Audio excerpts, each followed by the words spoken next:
COVID-19 ကြောင့် Catholic Charity ရဲ့အတန်းတွေနဲ့အစည်းအဝေးတွေကို online သို့ပြောင်းရွှေ့လိုက်ပါတယ်။အတန်းဒါမှမဟုတ်အစည်းအဝေးကိုတက်ရောက်ဖို့ Microsoft Teams app ကိုသင်ဖုန်းထဲမှာ download လုပ်ဖို့လိုပါတယ်။ပထမဆုံးသင်ဖုန်းကိုဖွင့်ပြီး Google Play Store icon ကိုရှာဖွေပါ။၎င်းကိုနှိပ်ပြီးဖွင့်ပါ။သင်ဖုန်းရဲ့ keyboard ပေါ်လာဖို့ရှာဖွေမှုအကွက်ကိုနှိပ်ပါ။ TEAMS Team ကိုရိုက်ထည့်ပါ။ Team Microsoft ကိုရှာဖွေပြီးအဲ့ဒီပေါ်ကိုနှိပ်ပါ Install ဆိုတဲ့အစိမ်းရောင်ခလုတ်ကိုနှိပ်ပါစဝိုင်းမှာအစိမ်းရောင်မြင့်နေပြည့်သွားပြီဆိုရင် app ကို download လုပ်လို့ပြီးပါပြီစတင်ထည့်သွင်းပါလိမ့်မယ် Open ဆိုတဲ့အစိမ်းရောင်ခလုတ်ကိုမြင်ရတဲ့အထိစောင့်ပါ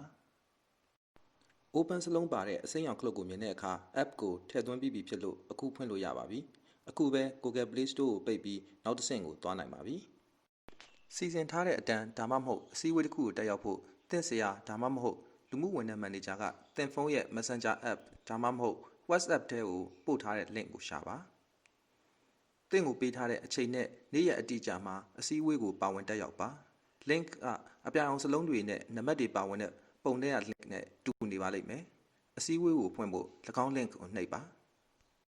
သင်အတန်း link ကို Microsoft Teams app နဲ့အမြဲဖွင့်ပေးဖို့ always ကိုနှိပ်ပါသတ်မှတ်ထားတဲ့အချိန်နဲ့နေ့ရက်မှာသင်အတန်းထဲဝင်ဖို့ join meeting ကိုနှိပ်ပါ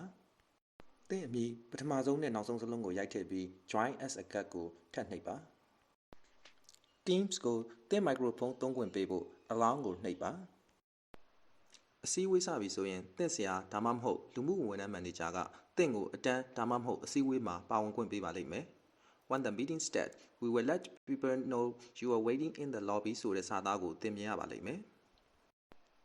When the meeting starts, we will let people know you are waiting in the lobby လို့မျက်နှာပြင်ပေါ်က message ကိုသင်မြင်ရတဲ့အခါသင်အတန်းဒါမှမဟုတ်အစည်းအဝေးရဆွဲတဲ့အချိန်ကိုနှစ်ခါပြန်စစ်ဆေးရပါမယ်ဒါမှမဟုတ်သင်စောစောရောက်နေခြင်းဖြစ်နိုင်ပါတယ်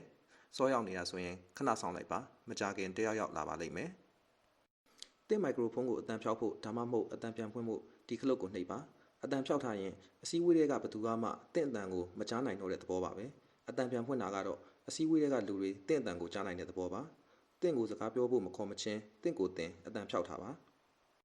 မိုက်ခရိုဖုန်းကအတန်းကိုတုံ့ပြန်လွှဲပြီးသင်နောက်ကစူညံတန်အားလုံးကိုဖမ်းယူပါတယ်အစည်းအဝေးပြုလုပ်ဖို့သင်အိမ်မှာတီးတန့်ဆန်ပြီးတိတ်ဆိတ်တဲ့တနေရာကိုရှာပါသင်မှာကလေးတွေရှိရင်သင်အတန်းဖြောက်ထားတော့သူတို့ကိုအတန်းတိုးနိုင်သမျှတိုးပေးဖို့တိုက်တွန်းပါ